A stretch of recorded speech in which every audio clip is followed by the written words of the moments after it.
Hello and welcome. My name is Brittany Nolan and I am a health practitioner currently working at the QUT Kelvin Grove campus. During this video, I endeavour to present the framework of a typical initial consultation that we conduct at the clinic between practitioners and each new client. Embodying this will include, firstly, the pre-exercise screening process, and more specifically, answering questions such as, why is this of such importance, and what methods are used to conduct pre-screening. Secondly, notes taken from this initial consultation such as client background information and medical history. And finally, the client's goals and in turn a needs analysis that will assist in specifying what their program should place focus on, which will ultimately inform the exercise prescription. Before we can continue, it should be mentioned that due to strict confidentiality agreements between the client and QUT Health Clinic, the name of the client will not be mentioned for the purpose of this presentation.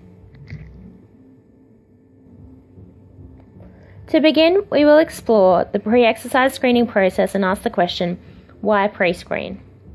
Pre-exercise screening tools are used to detect underlying medical conditions that may place people at a higher risk of an adverse event during physical activity and exercise. Essentially, it acts as a filter or a safety net in assisting and evaluating whether the potential benefits of exercise will outweigh the risk for the participant. The following are 4 tools that were used in this particular pre-screen, including the Paix and U questionnaire, Fantastic Lifestyle Checklist, QUT Health Clinic New Client Screen Form, and the ESSA Adult Pre-Screening Form. In each pre-screening tool, it offers something that another may not, and it is the combination of all 4 that we find most effective for use at the QUT clinic.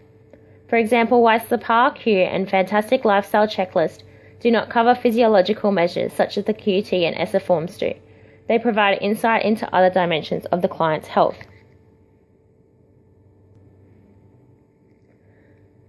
Now on to initial consultation notes. The client is a 23-year-old male with a height of 175 centimeters and weighs 78 kilograms, therefore with a BMI measure of 25, which does not place him in a high-risk category. The client's resting blood pressure was reading at 128 beats per minute over 82, which is within the normal range also. As outlined in the QUT Health Clinic pre-screening tool, the reason for the client's appointment is to gather advice on returning to the athletic track after injuring his hamstring many months ago.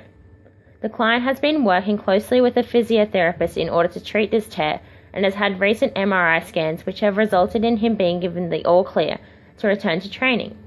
Before the injury, the client competed predominantly in a 100-metre sprinting race on the track. However, he has a new focus to move to the 400-metre hurdle competition.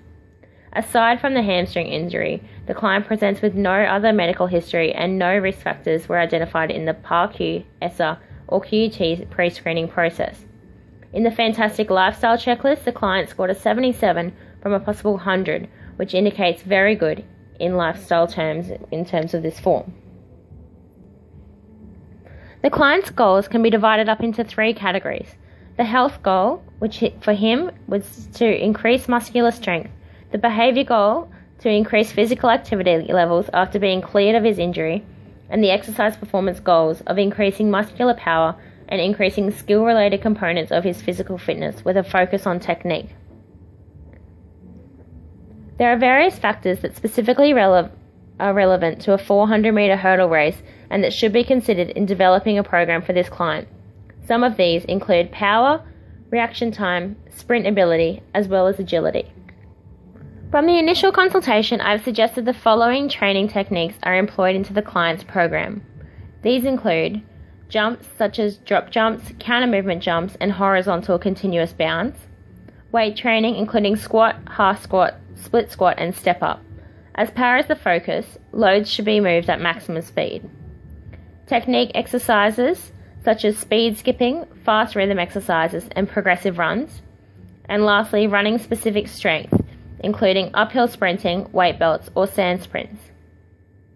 In summary, I hope this presentation has provided an insight into a typical initial client consultation that we conduct at the QUT Health Clinic. The client here is presented with no underlying health problems during the pre-screening process and was free of any risk factors that may have required further medical attention or opinion. After meeting with this client and discussing his goals, The recommendations listed outline the needs of the 400-metre hurdle event, and it is suggested a program be developed that considers these as well as the client's goals.